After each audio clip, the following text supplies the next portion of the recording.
football's greatest tragedies, a fire that claimed the lives of 56 Bradford City fans during a game 3 decades ago. This weekend, football matches across the country will observe a minute's silence in tribute to the lives that were lost ahead of the official anniversary next month. In a moment, we're going to speak to a man who survived the disaster, but first let's hear the thoughts of Peter Jackson. He captained Bradford City that day, and also the England manager, Roy Hodgson. In Bradford, it will never be forgotten, obviously. But outside Bradford, I think it hasn't been forgotten. And thanks to this 30th anniversary coming up, it will get the recognition that it deserves. And every year, there should be a memory and a memorial, and to pay tribute to the 56 people that lost their lives. It's vitally important we show our respect and remember all the important events, especially tragic events, and not allow them to be forgotten, because, you know, for 56 people to lose their lives and many hundreds more to suffer horrific injuries, that's a momentous event in our history, not just football history, but in our history full stop. We're joined now by Mike Harrison, who survived the fire. He's also the editor of the City Gent, which is a Bradford City Club fanzine. Good to have you with us. Yeah, thanks. For anyone who isn't familiar with what happened that day, you were there. Can you tell us what happened, what you saw?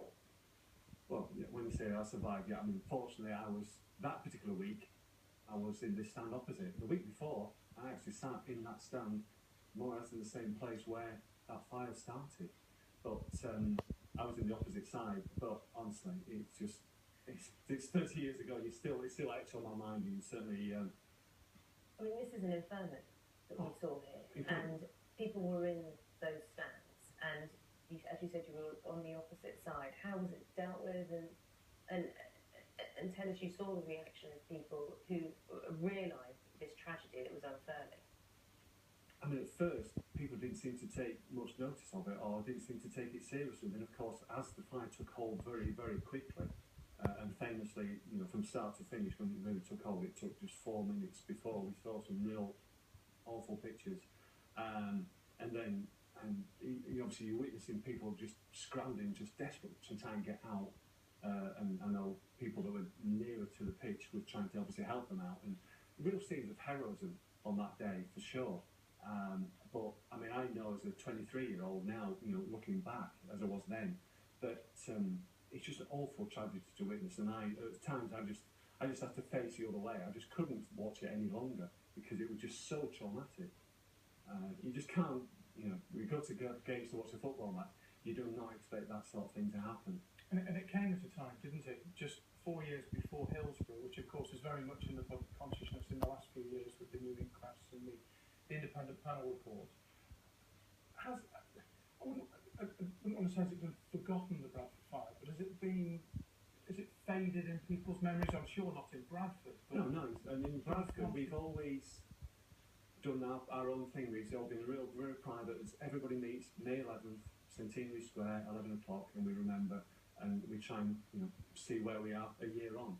And it's really, I think everybody in Bradford appreciate what's being done in the Football League and the Premier League today to remember.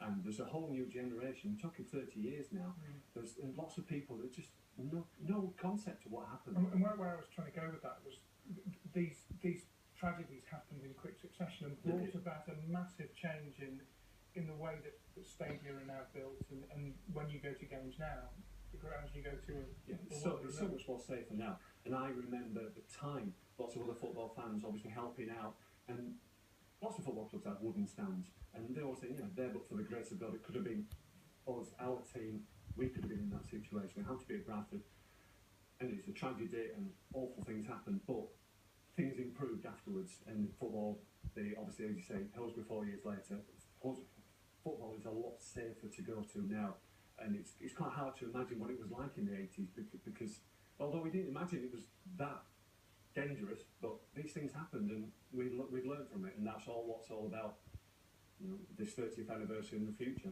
It's interesting how people reacted as well after seeing such horrific scenes, yourself included, of course, to the Burns unit in the area as well. Yeah, well, there's people walking overnight. They set off in Lincoln yesterday, because Lincoln was the other team involved in the game. They set off from Lincoln, they're walking to Bradford overnight, which is just incredible to raise money for the Burns unit. We're raising money for the burn unit through our magazine today. There's all sorts of people have made flat caps and everything, but it's been a very positive thing. Just in the aftermath of the fire, we raised money for the disaster for people, obviously the people that were bereaved and injured, and that was a fantastic fund. But since then, the burn unit has been such a positive thing for everybody to focus on, because out of all these tragedies that happen around the world, and we had one and I witnessed it, and I wish I hadn't, but I did, that you try and find positives, and that, I think that's hopefully what people, when having that minute silence today around the country, will think about. Well, really good of you to come in and talk to us on breakfast. Thank you very much. Thanks.